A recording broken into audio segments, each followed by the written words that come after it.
Hey guys, welcome back to Pixel Street Videos. My name is John Hansen, and today we are going to be talking about Banjo-Kazooie Grunty's Revenge. My Analog Pocket recently came in, so I decided to go back and play some older games from the Game Boy and Game Boy Advance library, starting with an often overlooked game from the Banjo-Kazooie series. Oddly enough, this game was published by THQ since it was released after Microsoft acquired Rare. Nowadays, you see Xbox publishing all kinds of games on Nintendo platforms, but back then, the gaming industry and Xbox as a whole were completely different and more focused on not aiding their competitors in any way. The only reason why Rare still made Game Boy Advance games at this time is Xbox didn't have their own handheld console. With all of the preamble out of the way, let's figure out if the game deserves to be remembered and where it sits within the criminally underdeveloped Banjo-Kazooie series. Banjo-Kazooie Grunty's Revenge occurs between the first and second game's events. At this point, Grunty is still stuck under her boulder from the end of the first game, and Klungo decides that rather than struggling to move the boulder to get her body out of there, he can build a mech body for her spirit to transfer itself into. To enact her revenge, Grunty steals Kazooie and travels to the past to change events of time so that Banjo and Kazooie never meet and they never defeat her. Off the bat, the story here is nothing special. Mumbo is just haphazardly thrown into the mix here as randomly sitting in a nearby bush, and we know that the events of this game don't matter since Banjo-Tooie, which takes place after this, pays no reference to anything here. And we know Grunty to come out from under the boulder anyway, in her actual body, so this whole mech thing is just kind of an excuse to get a side game out of all this. That being said, I do like the creativity to pull Grunty's soul out and put it in a robot. We also know how the dynamic duo are much better together, so seeing them split apart and just focusing on Banjo in the beginning is interesting. It doesn't last too long, but I like the idea of just focusing on Banjo for a little bit. At least they didn't try to force this mobile title into being a Banjo 3 game and, try and force it to take such a wild shift from the original games, like maybe implementing some kind of building car mechanic. Oh, that would have been bad. Good thing they never did something like that. As you have likely noticed by now, with the shift to a mobile console, Banjo-Kazooie Grunty's Revenge is played from a top-down view. Of course, this cannot contend with the 3D platforming of the mainline games, but I feel they did a good job of translating gameplay into this style. It is very hard to judge height in this style, and I got lost a lot more than I usually would, but for what it is, it makes a good transition. Outside of the perspective change, the gameplay is the same here as it is in the first and second games. You're going to explore these big sandbox levels to find Jiggies, Notes, and Jinjos so you can unlock later levels and in various ability upgrades. Since Bottles doesn't exist yet in this time, you talk to his ancestor Bazai, who is essentially the same person.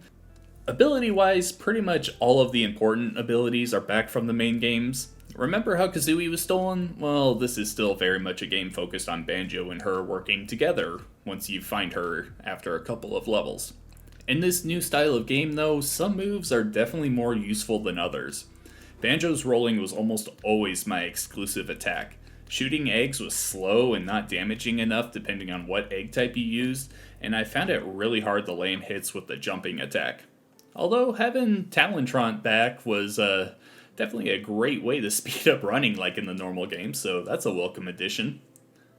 A younger version of Mumbo is at play here, but it doesn't really amount to much. He still transforms you into various forms when you bring him a Mumbo token, but they are a lot more underwhelming here than they are in the regular games. The forms this time around are a rat that fits into small areas, a candle for lighting up dark places and catching very specific things on fire, an octopus that swims in hazardous water, and a tank that is pretty much only used for opening a couple of doors.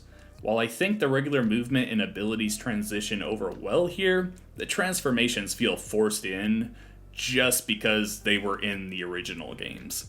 Mumbo could have been completely missing in this game like Tootie is, and nothing of value would have been lost.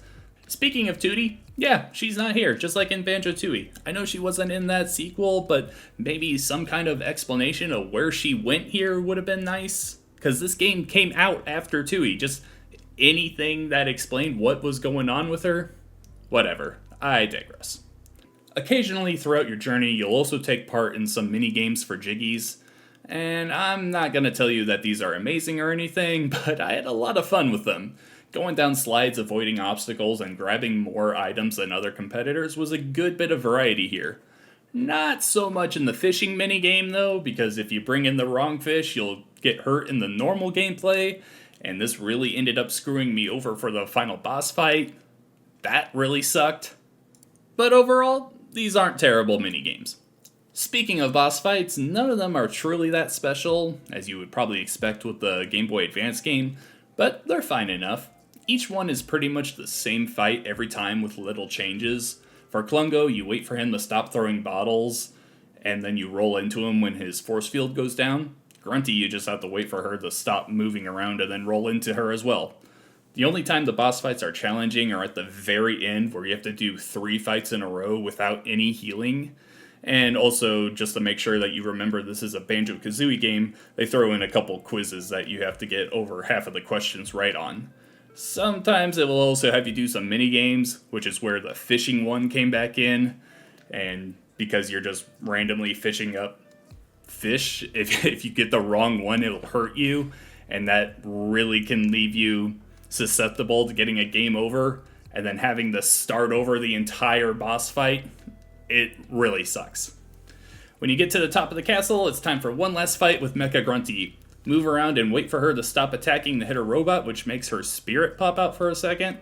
Not too sure how that one works, but it does. After enough hits, the mech is destroyed and you have to play a quick game of Spot the Difference. Make sure you pick the right one or you probably will die and have to restart all of these fights over again. Make sure you don't do this like I did, it was very annoying. After you make the right choices, Grunty's spirit floats back to her body under the rock, and we start getting things set up for Banjo-Tooie. Grunty tells Klungo to call her sisters to get her from under the rock, and Banjo and Kazooie get ready for a card game that will end up with Bottles dying later that night. At this time, handheld games were mostly considered to be inferior to console games, and that's very much at play here. By no means is Banjo-Kazooie Grunty's Revenge an amazing game, but I have to say I really enjoyed it. It took me about 5 hours, I'd say, to 100% complete it, and I would say I would probably rather go back to play this than Banjo-Tooie, which can feel bloated at times. I'm not saying that I play this over Banjo-Tooie, but if I were going for like a full campaign run again, I'd probably choose this. If you're a Banjo-Kazooie fan, I really recommend at least giving it a try. The perspective change is jarring at first, but there's a lot of charm to this game, and I don't think it deserves to be fully forgotten. It's a nice half step between the first games. With all that in mind, I would give Banjo-Kazooie Grunty's Revenge a 7 out of 10. Thank you so much for watching the video until the end. If you enjoyed yourself, please leave a like and let me know if you have ever played Banjo-Kazooie Grunty's Revenge, and how much you like it. Subscribe to see any of our future videos, and we will catch you on the next one here on Pixel Street Videos. Bye!